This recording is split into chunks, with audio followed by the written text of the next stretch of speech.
So we're here at PAX East. We're looking at Secret Ponchos, and here is one of the esteemed developers, Caley Smyth. Sir, it's great to see you. It's great to see you. It's great to be here.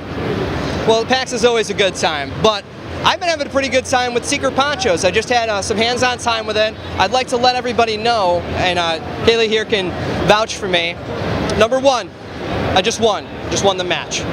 Anyway, so tell us a little bit about what's new with Secret Ponchos this time around. Well, compared to PAX East, the game's come a long way, or PAX East last year, I should say.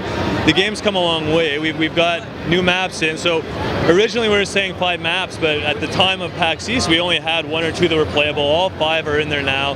They're awesome. They're polished. We got a new character. We got Matador that nobody's actually seen out in the public. There's no video out there of her.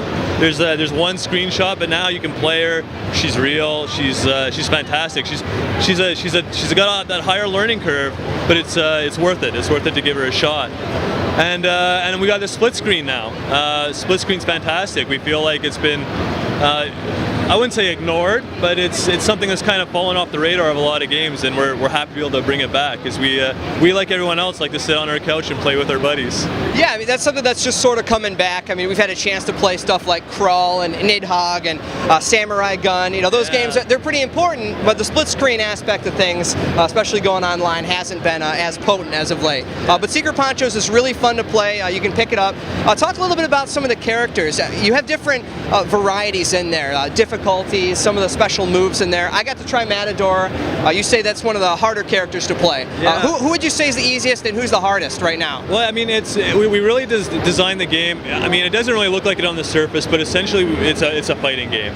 So there's a whole variety of characters, from easy to pick up and play to you got to put a little bit of time in to figure out. But what we really aimed for was that there'd be a character to sort of fit anyone's style. And I think we kind of nailed that. I think, judging by the reaction we get from these things, everyone seems to be able to find a character that either they think looks cool and is them, or plays just like they want, or they try one and it's like, we just recommend another and they get it. So I think we did a good job with that. It was something we worried about, and the feedback's been great so far. But I mean, in terms of the skill level, we have a character like Kid Red, who's just sort of your guns blaring, dual pistol wielding speedster who just like jets around, and he's easy to use. You pick up the controllers, you can figure it out quickly. But then we'll have another character like Phantom Poncho or Matador, who there's a little more technique required to learning. It's not as easy to just pick up and play. But I think it's not to say that that's something that's a problem. I think if you put in a few minutes, you can find out like, yeah, these are for me or they're not for me.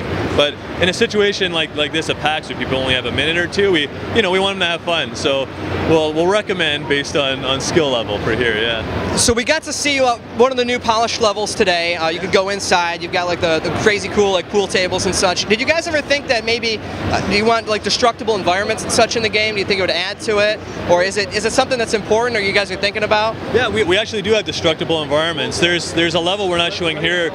I mean, on this level, which is the saloon, there's a series of crates that you can blow up, stuff like that. So there is a little bit of destructible environment there, but there's another level called the graveyard, where there's tombstones. There's a whole huge series of tombstones, and you sort of weave and fight in between all the tombstones, and they're destructible.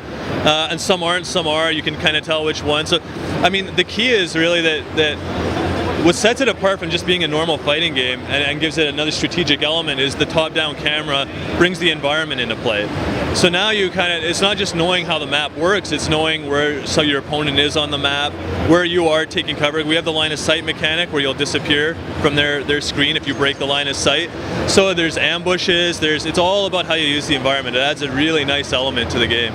I love the line of sight thing. If you guys have never seen anything on Secret Ponchos at all, the line of sight stuff, I didn't see a ton of it today right now just because I'm more of a melee character. I got to be in their face. I love how you guys decided to take like that MOBA aspect where you have to see the actual person, otherwise they just disappear. Like Matador, talk about like some of the line of sight stuff you have with her. Oh yeah, so Matador, I think Matador's coolest feature is that she can use her cape as a weapon, and she does this whirlwind swirl where it kicks up what we call a dust storm.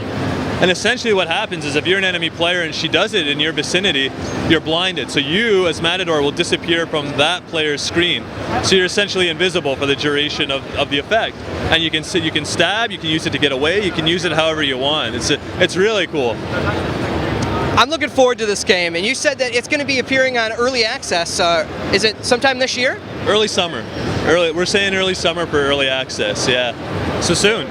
Now, that's just on Steam, or is that going to be early access on the PlayStation 4 as well? No, it's going to be Steam only for the early. It's actually Steam's early access program that we're going to be doing, and the idea is that we really want to get a lot of community feedback. Like that's what we really like about the opportunity to go on Steam, is that it gives us an opportunity to get tons of feedback from a huge community of engaged gamers. So we want to use that feedback and funnel it back into the game to make an awesome final product. So that's the goal. Well, I think you've got a great product already. I can't wait to get my hands on the final version. No, seriously, it looks fantastic. It really does. Thanks, man. Now, you said that you guys have put your heads down for the last 5 months or so, because we haven't really seen too much of you guys. So we got to ask. So what's your go-to crunch time food? Oh, come on, man. Mine's Twizzlers.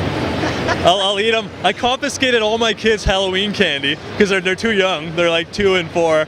And I have this massive bucket that I mistakenly put it on my desk. So when I go to work at night, I can't stop.